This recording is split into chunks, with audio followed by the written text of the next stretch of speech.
Good morning to all. As we know that believe nothing can stop to us to learn, so that we are gathered here on virtual media. Here I welcome you all to all the participants, all the students, and all the faculty members for today's session. Or today's webinar topic is Introduction to the NLP and its applications. To deliver this topic, we are having our guest speaker is Mr. Mittal Patel. On behalf of the Parul Polytechnic Institute, Parul University, I welcome Mr. Mittal Patel, sir. To give the quick introduction about him, I would like to say Mr. Mittal Patel is an entrepreneur. He is the founder of the Pragnakalp Tech Labs in Ahmedabad. He is having 10 plus experience in his entrepreneurship journey.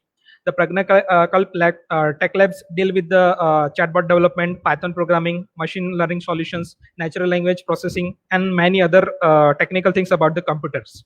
By using NLP programming, they have developed number of the application for their customers and for the industries. It is our honor to have with us, sir. So without any delay, we start our session, today's session. Over to you, sir.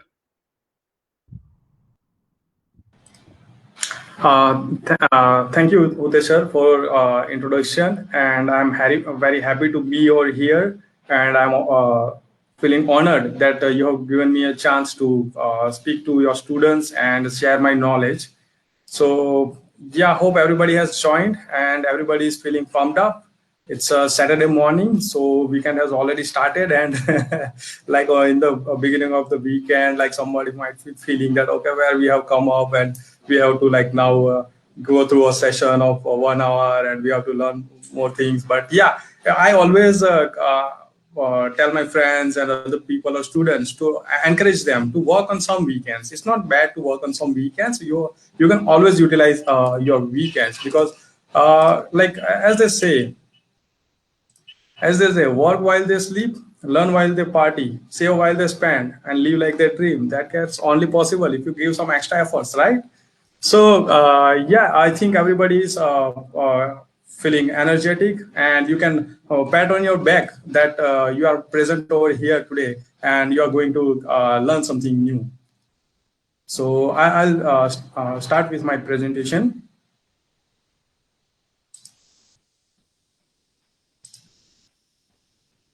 So our topic for today is natural language processing. Utesh sir, I hope you can see my screen now. Yes, sir. Yes, sir. Okay.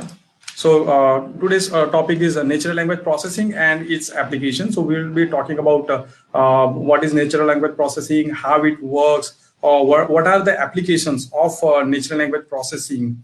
And there is one surprise for you. I'll be at the end. I'll be sharing like how we got started with NLP at Pragnakalp Tech Labs in our company, how we got started and how we developed our first application with very minimal resources and knowledge. So I think that will be interesting to many of you people. You will be able to know that, okay, how you can build your own NLP applications with limited resources.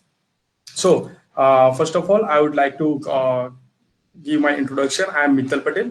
I have 10 plus years of experience as an entrepreneur. I have established two companies till now. First company I started in 2011, which is Tricor Infotech. I left it after 7 years, and then I started this new company, Pragnakalp Tech Labs, to work on latest technologies. And in latest technologies, I have gone with artificial intelligence. And in artificial intelligence, we are focusing majorly on chatbot development and natural language processing. So that is the main core expertise of our company. I'll be speaking more about our work later in the slide. If you want to get connected with me on Twitter, LinkedIn, or Facebook, then I have provided the handles. And if you want to connect with me on WhatsApp, I have provided the number. I'm not very keen on using WhatsApp, so if you do not get instant response, that will be fine. But I'll always respond after a day, 2 days, or maybe in a month. But you will get a response. So yeah, without further ado, let's start with the presentation and today's topic. So we are hearing this word artificial intelligence everywhere nowadays. Like people are talking about AI here and there. Like we are seeing it in studies, we are seeing it in newspapers, news channels, in social media, everywhere. Artificial intelligence is very, very prevalent nowadays, and everybody is talking about it. It has become a buzzword, you can say. Like many new startups are like, okay, we are using AI here, we are using AI there, and like it has become such a buzzword that most of the startups, even though they are not using actual AI, they are adding that, okay, we are using AI just to get some eyeballs or get additional footage. So what is AI like? How do we define AI? So as I said, like in last few years, we have got a lot. This word has got a lot of popularity. But do you think that it is very new concept? No. AI is not that new. So the word artificial intelligence was coined by John McCarthy in 1956. So we can see that like for many decades, this concept has been there, but it didn't got much popularity because for AI system to be built, we need a lot of resources in terms of lot of digital data, which we can use to train the AI models. And we need a lot of computation power to train the model. Up till now, both the things were in scarcity. Like there wasn't much uh, digital data or computational power. But the scene is picture is changing now. So AI is getting popular because now we have got a lot of computational power and a lot of data available. So we can use the data and we can train the models. So if you consider like you are carrying more computational power in your pocket every day than many companies, big companies had in their 1990s. Okay, so we can see that we have progressed a lot in terms of computational power. And today, daily, like tons and tons of digital data is being produced in terms of text or image or videos and everything. So digital data is also increasing a lot. So that's why artificial intelligence is being popular, and it is being like we are progressing very fast in this field now.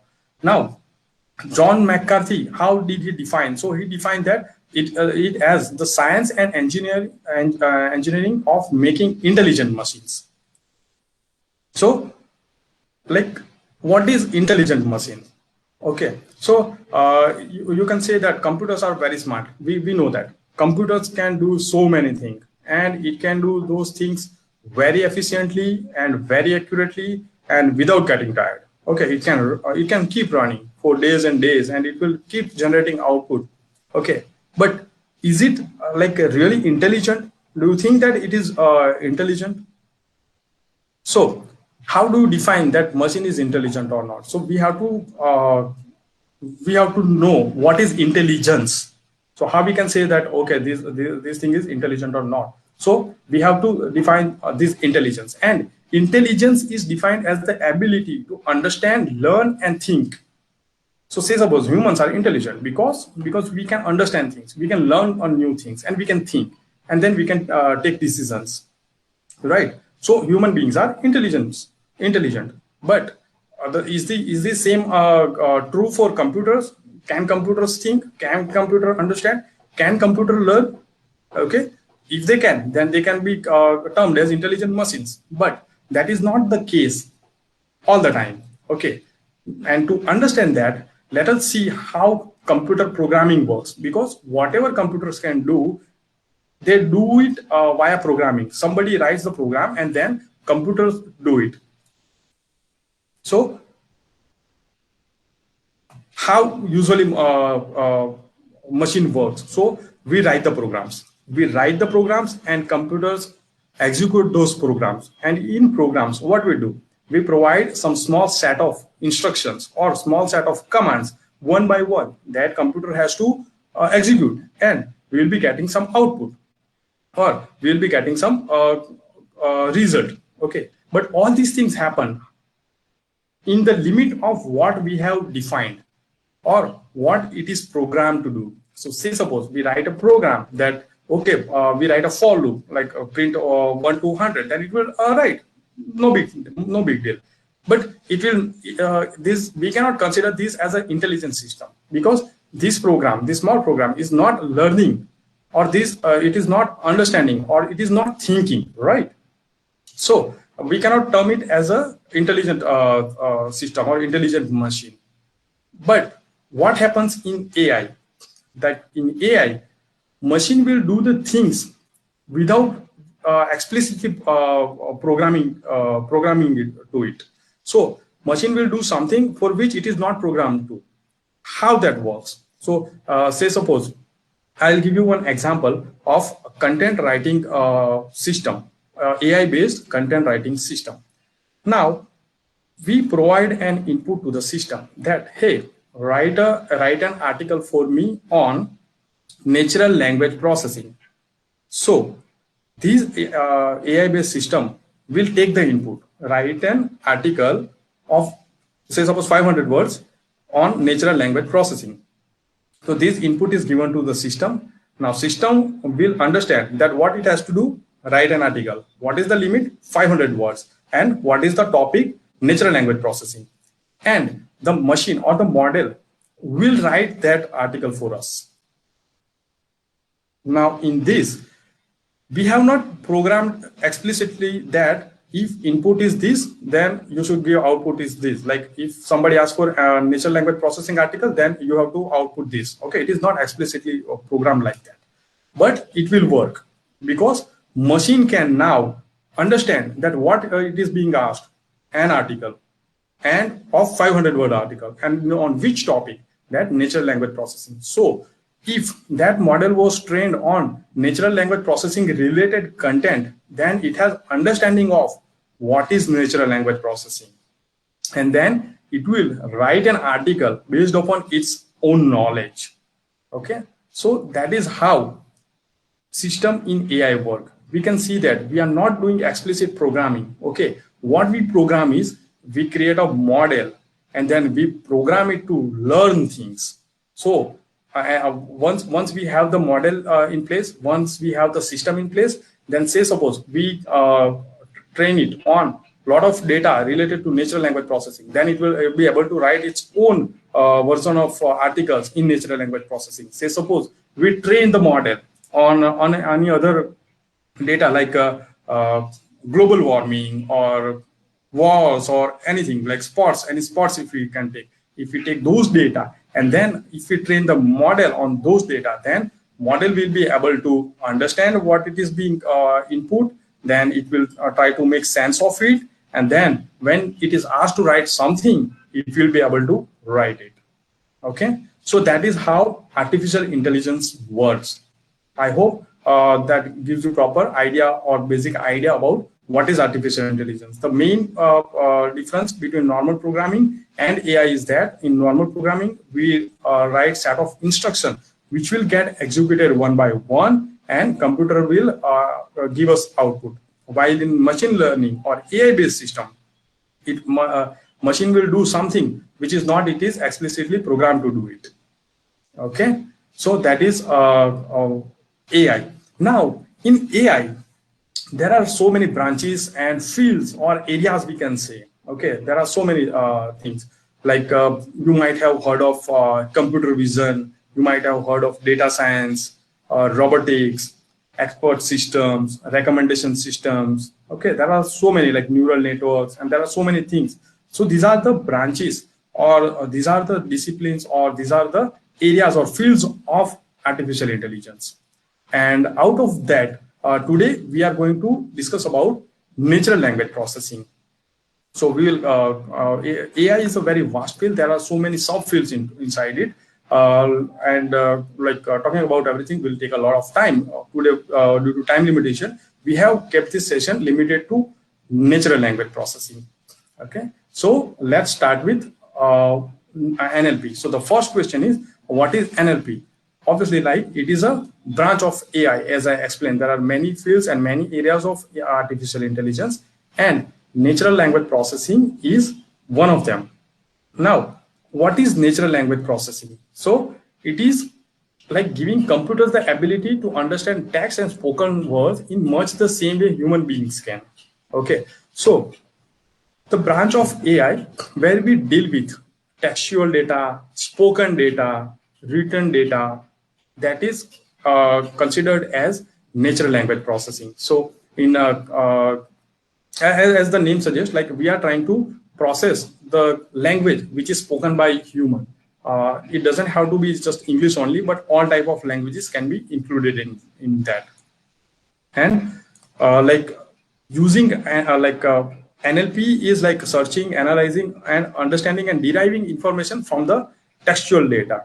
Okay, so if we say, suppose if we create some system which uses images or videos or graphics, then that comes into computer vision. But if we are dealing with something which is related to text or speech or these kind of things, or talks, interaction between humans or interaction between computers, then it falls into natural language processing. So that is a basic idea about natural language processing.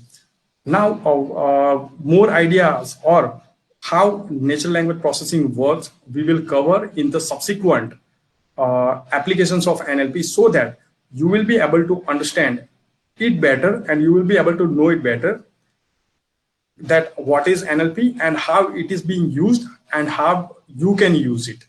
So as most of the attendees are students, I have tried to incorporate or made a list of applications which are very, very basic NLP applications which we can develop. So many students might be thinking that, okay, we want to do something in AI, we want to do something in computer vision, we want to do something in NLP, but they might not be having proper idea, or they might be confused that what we can do, from where we can get started.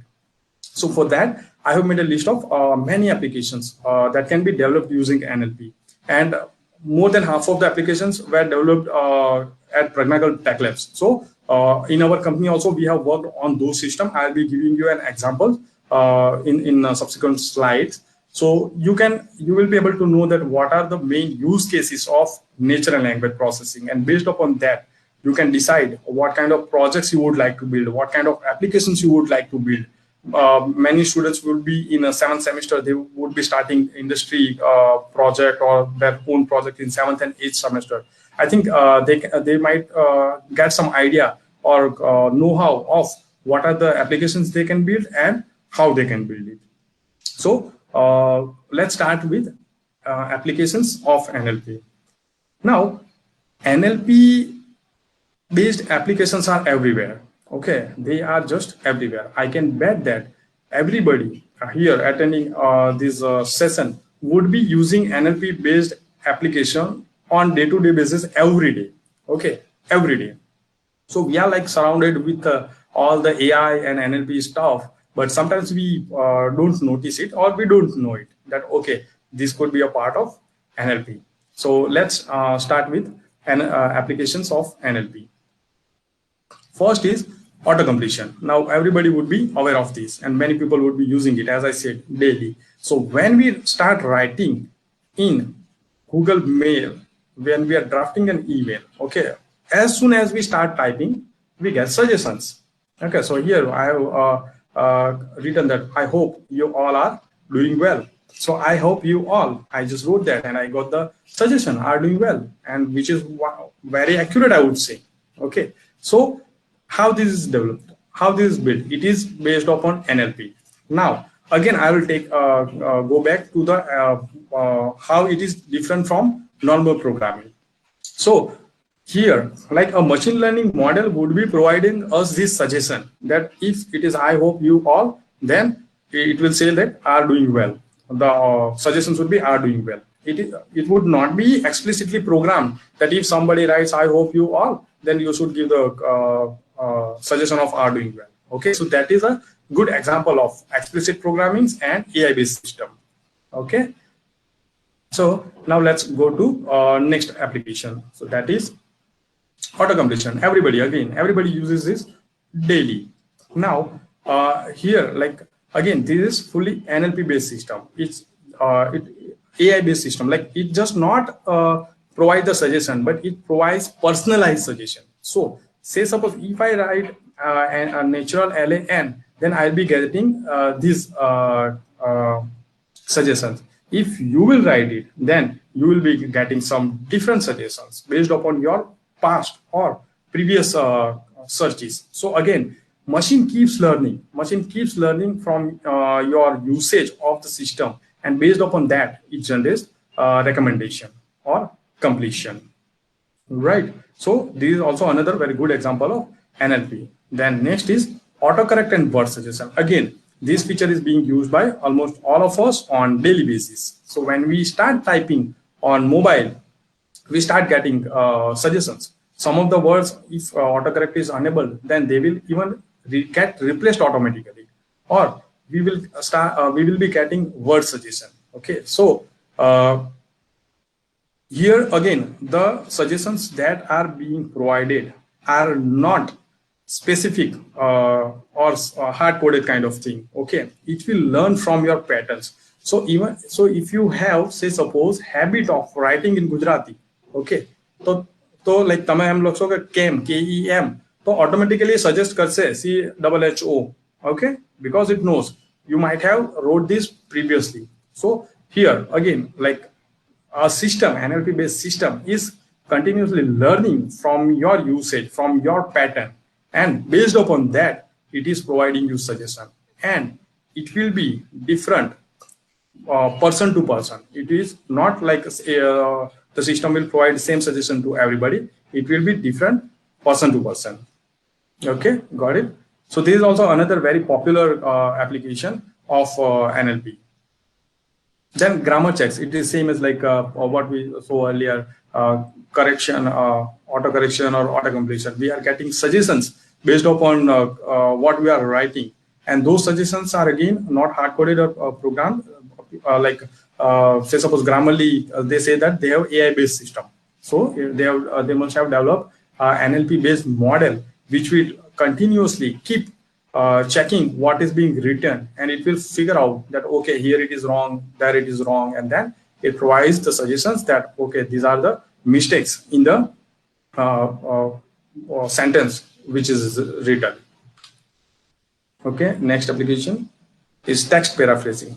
So here is one more interesting application, text paraphrasing. Now, what is text paraphrasing? So say suppose you are writing something and you want it, like, okay, you wrote it, but you're not very happy with it. Like, okay, I wrote it, but I'm not happy with it. And I would like somebody to give me suggestion that, okay, how I can write this sentence better, or how I can write this sentence in more ways.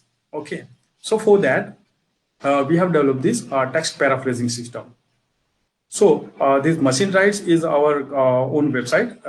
That's a product of Pragnacle Tech.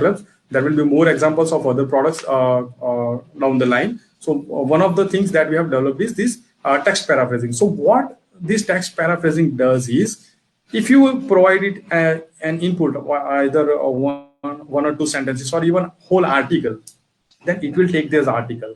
It will analyze, our model will analyze the article, and then it will write it in different ways.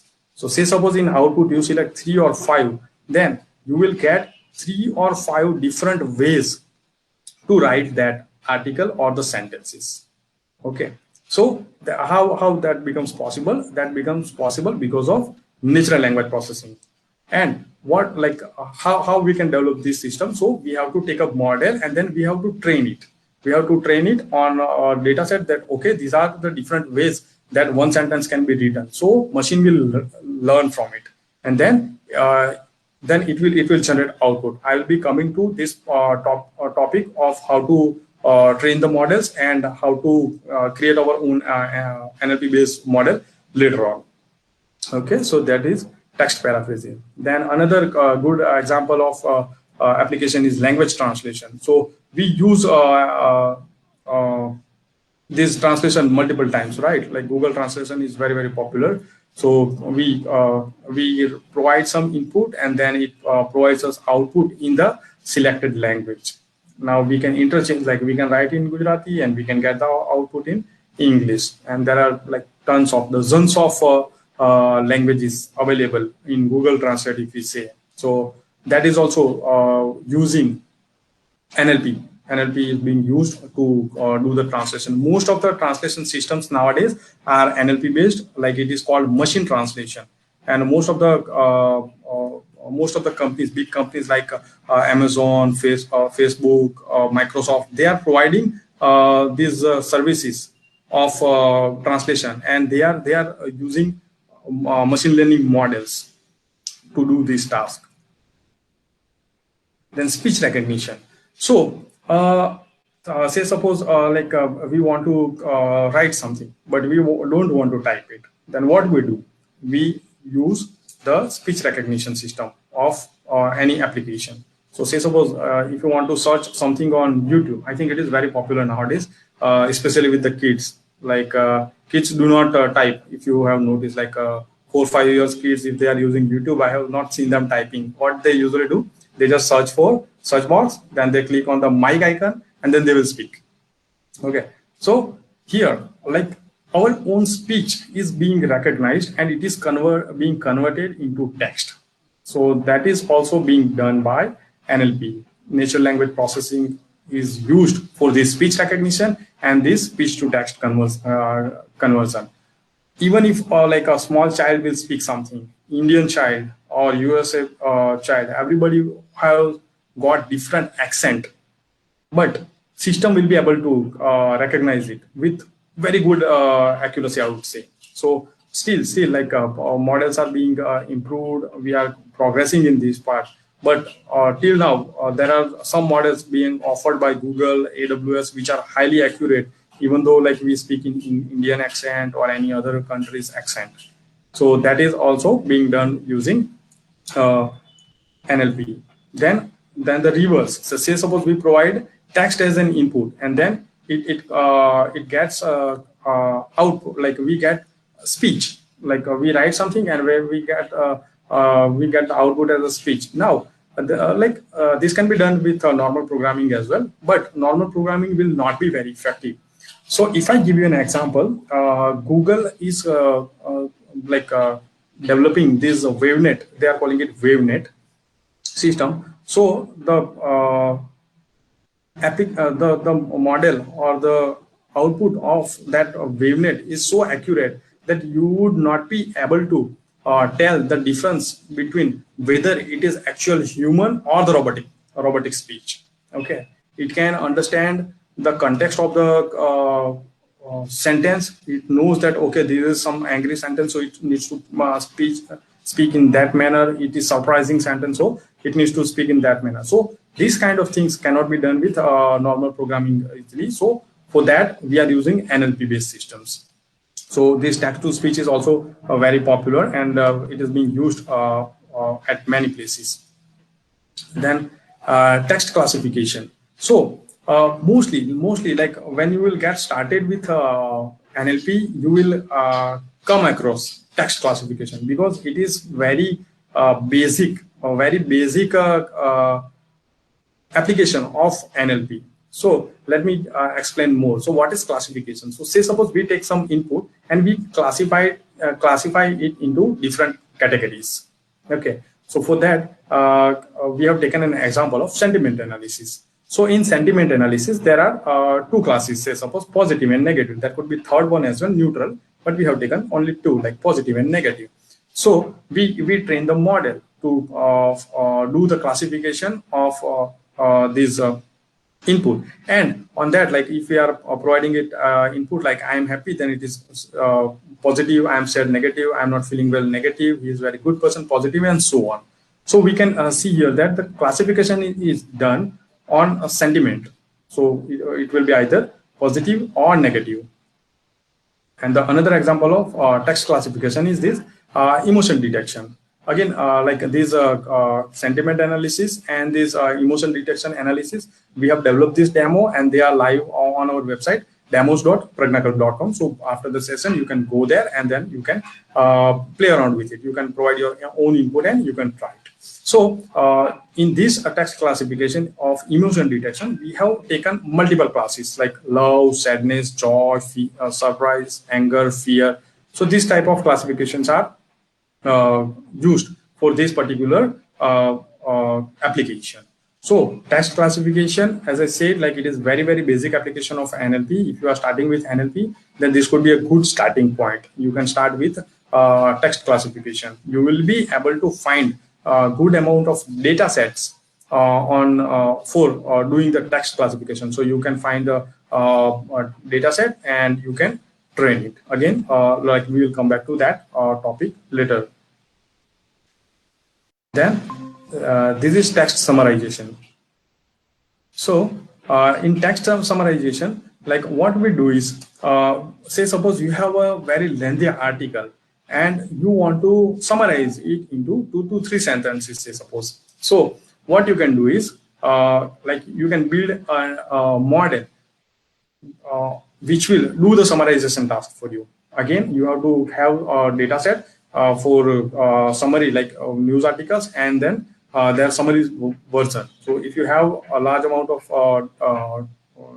data of that type, then you can take that data, you can train the model, and the model will learn to do the summarization process. We have created it using a T5 model.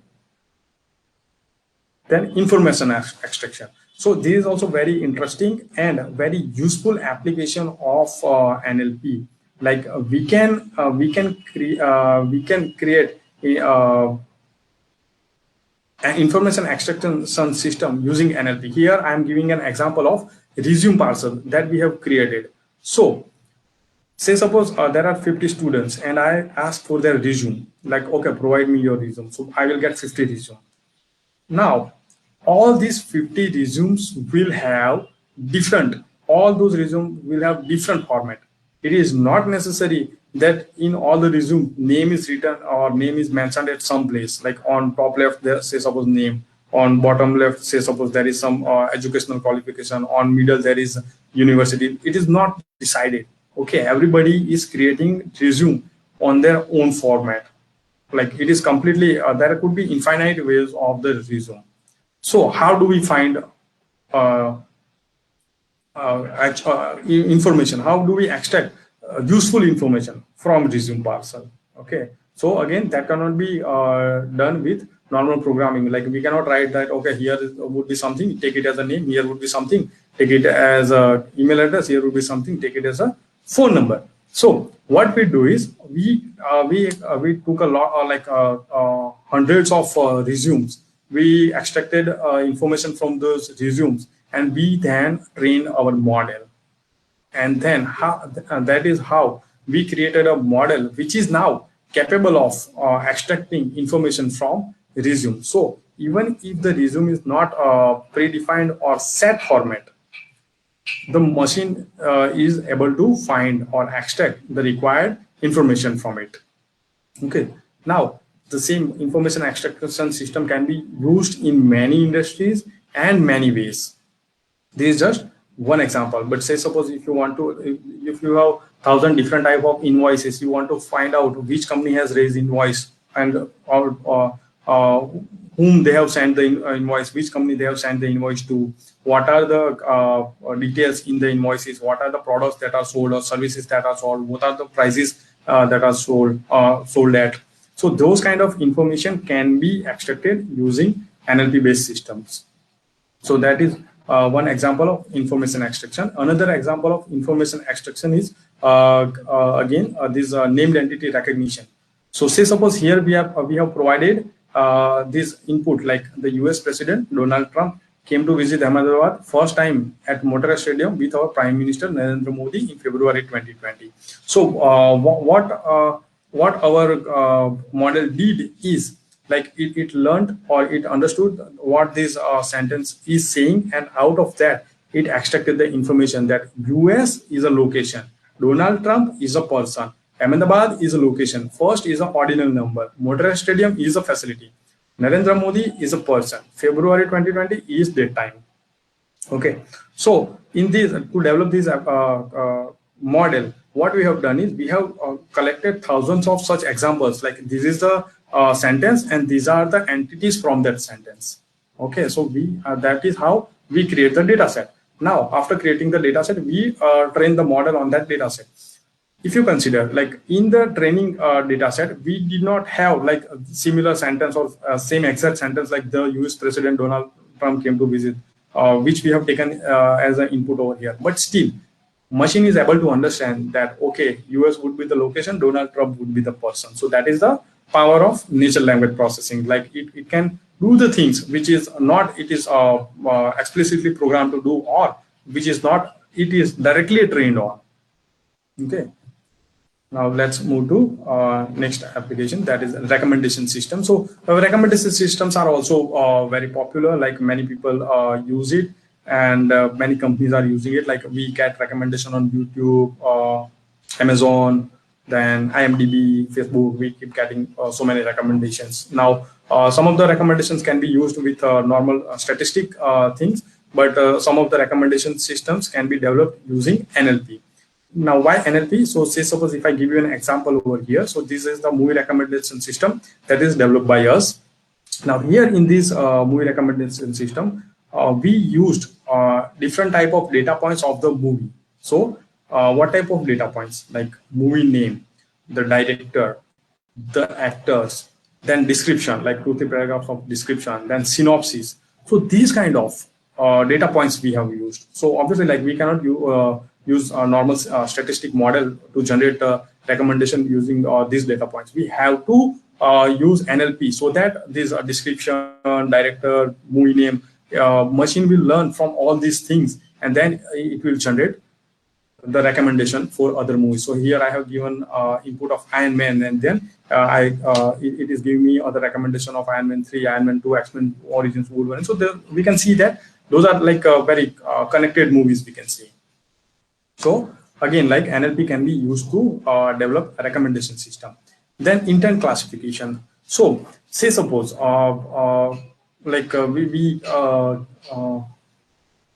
ask Alexa that, okay, Alexa, turn off the lights. Okay, now how it will understand? So in this kind of input, we need to define the action that has to be taken based upon the input, which comes under intent classification. What is the intent of the user input? And here, if you can see the example, show me the forecast for my upcoming weekend. So, okay, it is machine is understanding that it is being asked get something related to weather. So intent is get weather.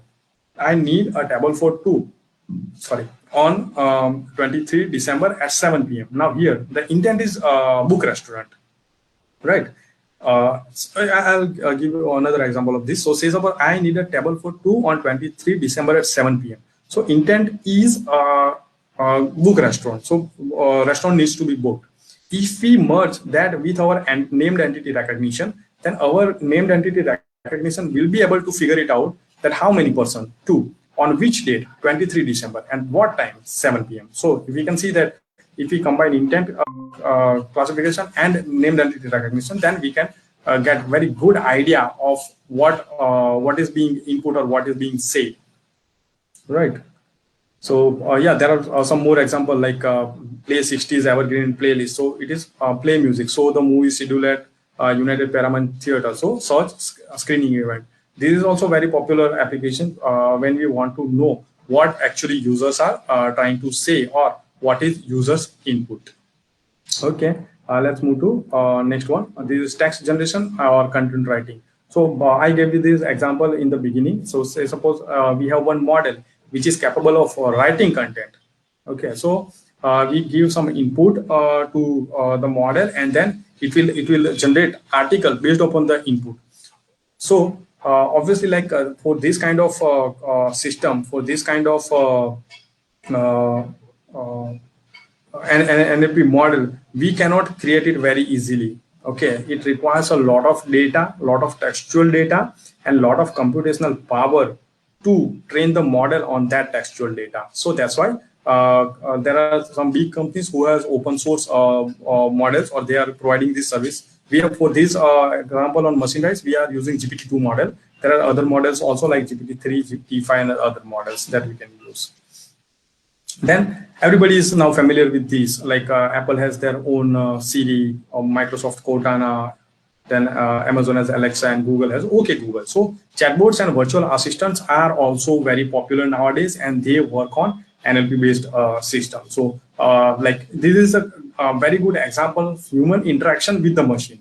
So we don't need to type the things, we just speak, and then they will start understanding. And now most of these virtual assistants or chatbots are being available for multiple languages, not just English. Like now, Alexa is or Google, okay, Google is available in Hindi also. Like we can speak to it, or we can talk to it in Hindi languages or other languages. So yeah, these were the main some of the applications that I thought would be helpful to the students, and which could give you idea that what things we are what things we can develop. So how to get started in NLP. So if you would like to get started in NLP, then I'll provide some tips regarding that. Let's move with that. So resources required. Obviously, first of all, you need basic knowledge of NLP. For that, you can go through some of the basic courses of NLP. Even if you do not understand the very in-depth of NLP, you should be able to get started with small applications. But the main thing that is required to create any NLP system is data set. We require. So all these systems that I have talked about, all the applications that I have talked about, if you want to develop such applications, then we will need a large amount of data set.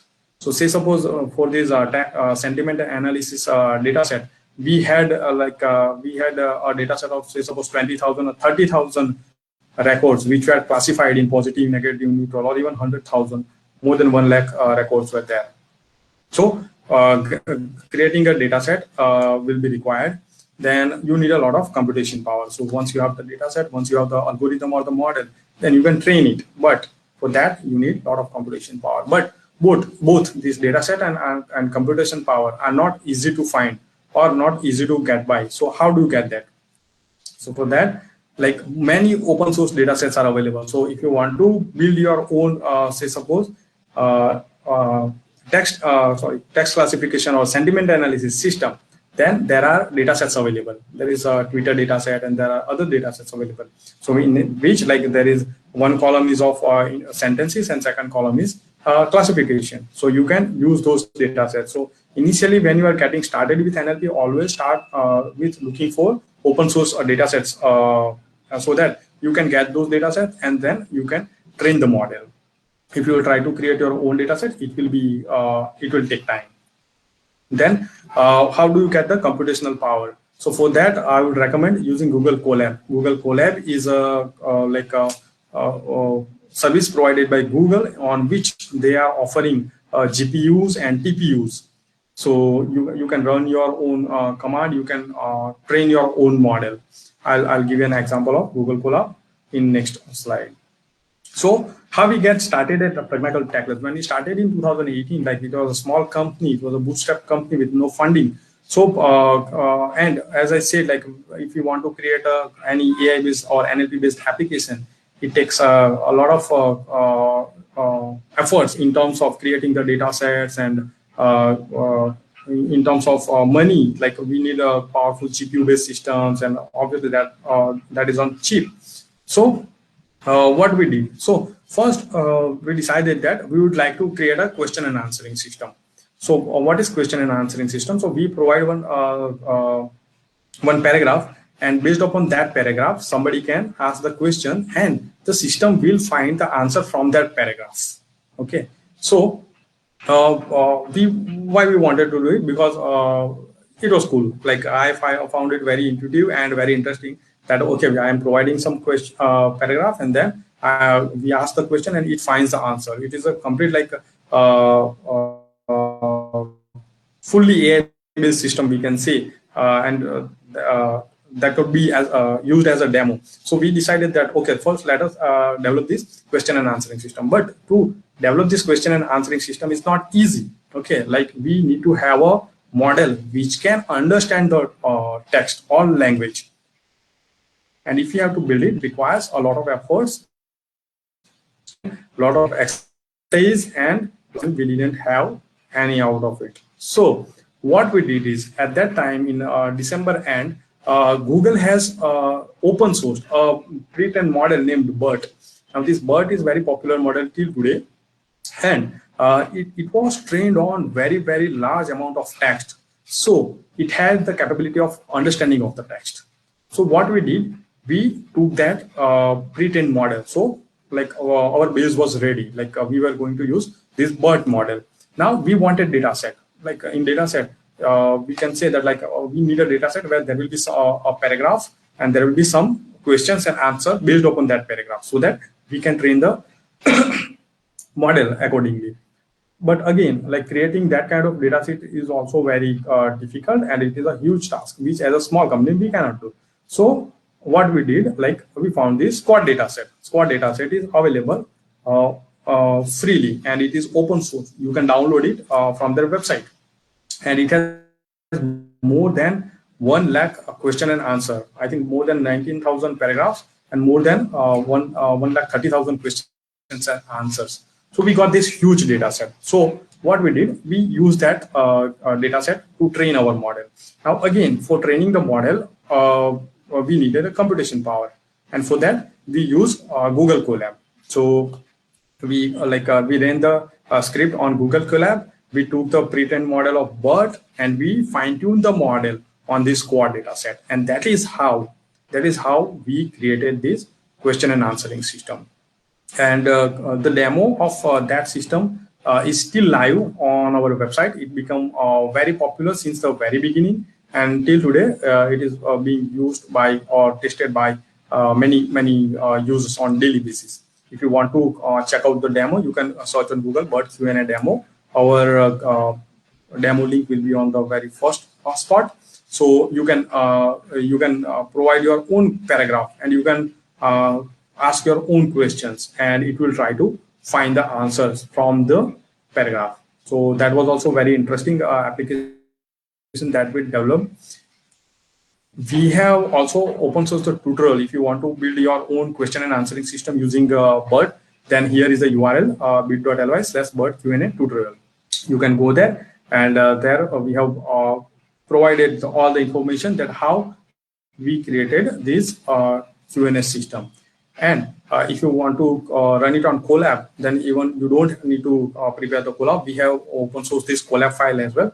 You can access it via bit.ly BERT Q&A Colab. Just open that link. You will get one Colab file. You can then just start the environment in Colab, and then you can start running all the commands one by one. And at the end, you will get a result. You can provide one paragraph, and you can ask the questions, and the system will generate the answers. And of course, fine tuning of this model will also be done on Colab itself. Okay, so if anybody wants to give it a try, then you can do it. So that was it. I hope this would be helpful and people would get some knowledge out of it. So thanks a lot for being with me, and if you have any questions, we have a few minutes, so we can discuss it. Thank you. Yes, sir. Sir, I am Jitendra Singh from Parul University.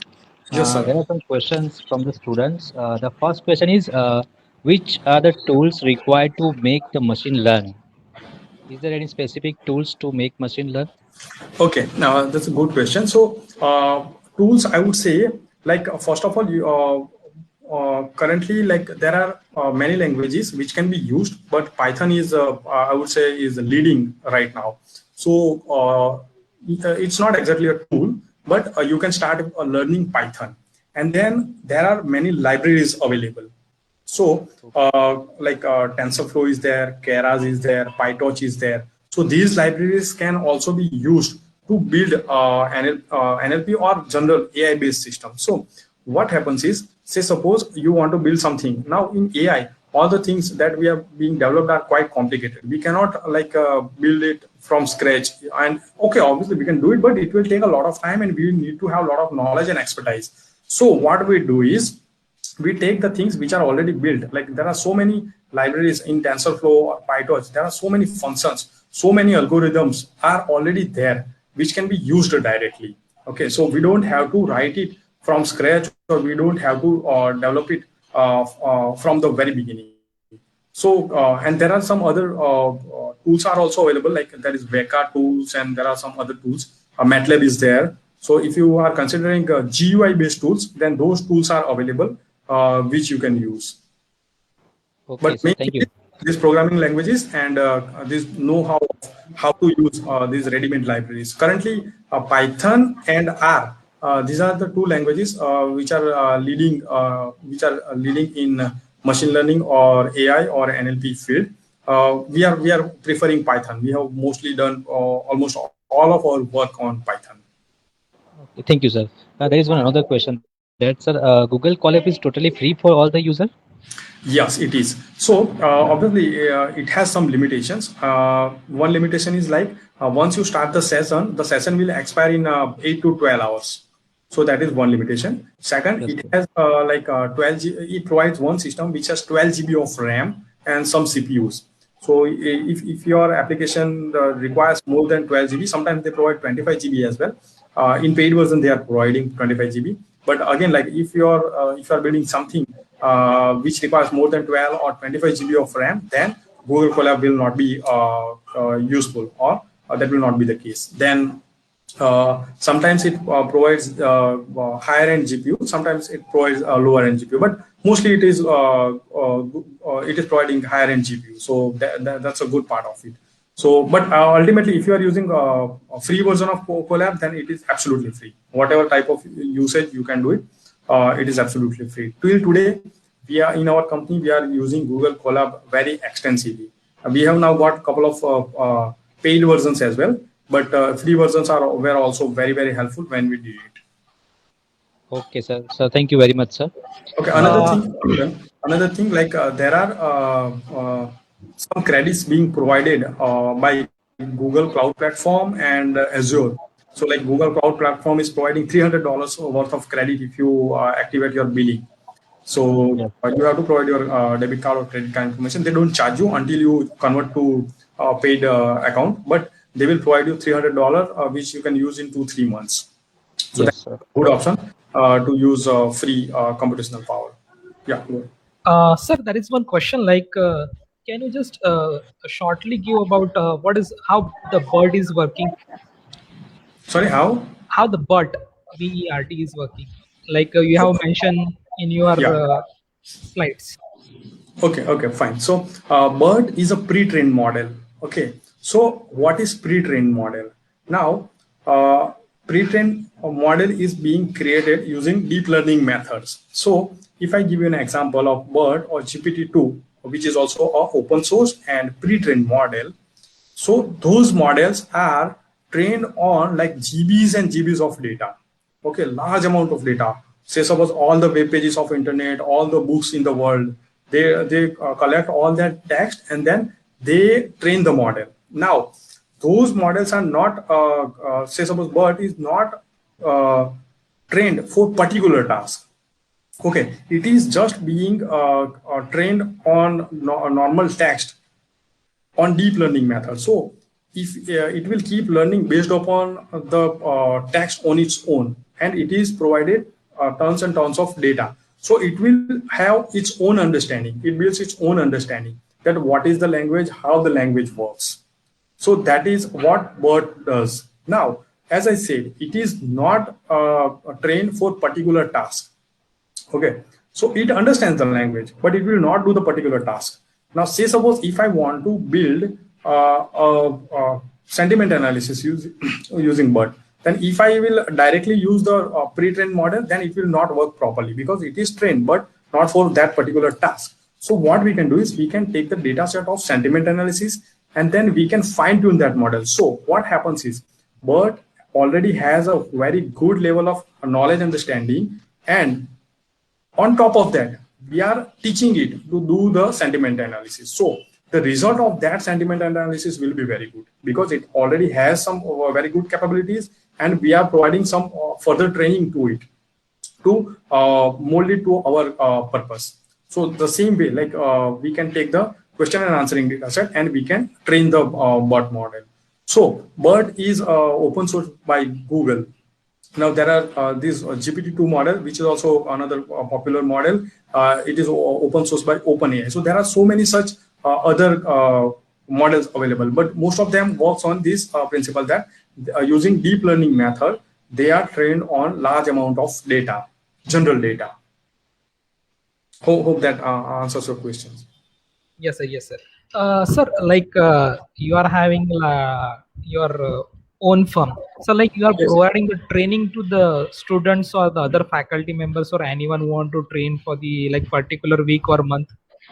Okay, so currently, we have a very small team. We have a team of 12 people right now, and we are usually going very busy. So we are not providing training as of now because due to the limitation of time.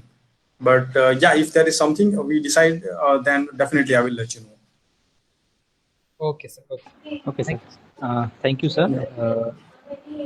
Okay, so Thank you so much, Mithal Patel, sir, for your valuable time and giving such amazing information about the NPL programming. It was very useful for our students, and yet it is was good experience which we all have throughout the session. I also would like to thank our principal sir, Professor Jatin Vaidya sir, and HOD ma'am Poonam Faldu ma'am to provide the endless supports and motivate to such kind of initiative. Mithal sir, thank you very much for this. Fabulous session, and it will very useful to our students.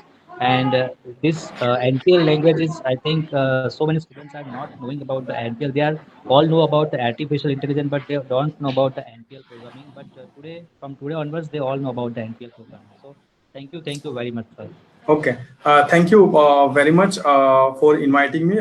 Thanks, Hute sir, for contacting me and inviting me for this knowledge sharing session. And I'm thankful to Parallel University for giving me a chance to share the knowledge with the students.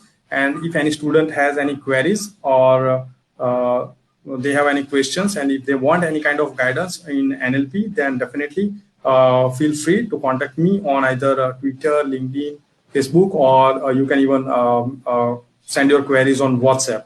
And I'm always ready to help or provide the guidance wherever I can. So once again, thanks for providing me this opportunity, and I look forward to have more sessions in future. Yeah. Thank you. Thank you. Thank you very much, sir. Thank you. Okay, thanks a lot. I'll close this. Thanks. Thank you.